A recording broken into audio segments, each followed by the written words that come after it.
मैं आज बात करूंगी इस बारे में कि क्या आप अपने आप को इंग्लिश सिखा सकते हैं। क्या कहा आपने? आप काफ़ी दिनों से इंग्लिश सीखने की कोशिश कर रहे हैं और फिर भी आपको ऐसा लगता है कि आप सक्सेसफुल नहीं हो रहे हैं। तो चलिए, आज हम सीखेंगे कुछ ऐसे तरीके जहाँ पर आप खुद को खुद ही इंग्लिश सिखा सकते हैं, जो आपको सिखाएंगे कि आप खुद ही किसी की भी मदद के सिवाय इंग्लिश कैसे सीख सकते हैं।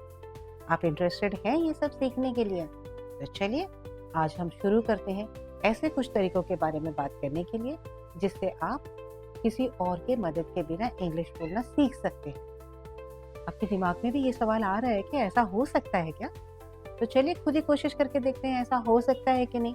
आप ट्राई कीजिए और हो सकता है या नहीं आप ही मुझे बताइए।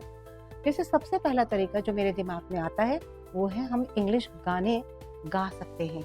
उनके लिरिक्स एक बार देख लेते हैं और उन गानों को उनके साथ ही गाने की कोशिश करते हैं। हिंदी गानों का भी हम ऐसे ही करते हैं ना कि हम उन्हें लर्न कर लेते हैं। अब आजकल तो कराओके भी आया हुआ है तो उसमें भी बहुत सुंदर आप गा सकते हैं। तो इंग्लिश सीखने का बहुत आसान और पॉपुलर तरीका हो सकता है कि आप या तो इंग्लिश के जो हॉलीवुड के गाने हैं वो सुनिए, या वो ज़्यादा डिफिकल्ट जा रहे होंगे तो बॉलीवुड में भी इंग्लिश सॉन्ग्स हैं, उनके लिरिक्स लिख लीजिएगा और फिर उनके साथ साथ इंग्लिश के गाने गाने की कोशिश कीजिए।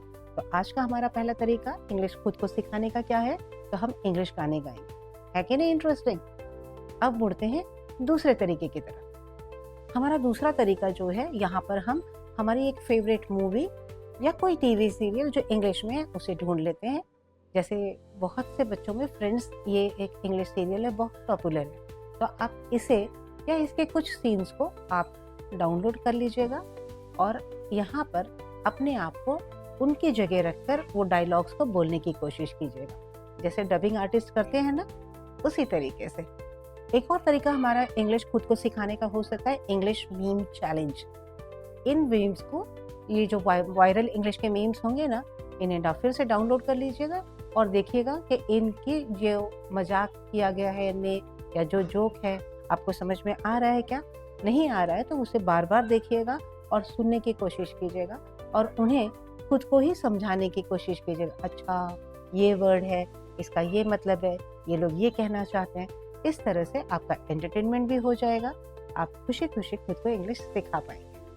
अब आपके पास मोबाइल है तो एक और तरीका जो हम खुद को इंग्लिश सिखा सकते हैं, ये जो गूगल असिस्टेंट्स होते हैं ना, सीरी है, अलेक्सा है, इनके साथ भी हम बात करके अपने आप को इंग्लिश सिखा सकते हैं। आपको पता नहीं है, ये बहुत फनी भी होता है, एंटरटेनिंग भी होता है और बहुत बार एलेक्सा और सीरी आपको करेक्ट भी करते हैं कि नहीं नहीं इसे ऐसा कहा जाता है, या फिर वो आपसे पूछते हैं क्या आप ये कहना चाहते हैं क्या।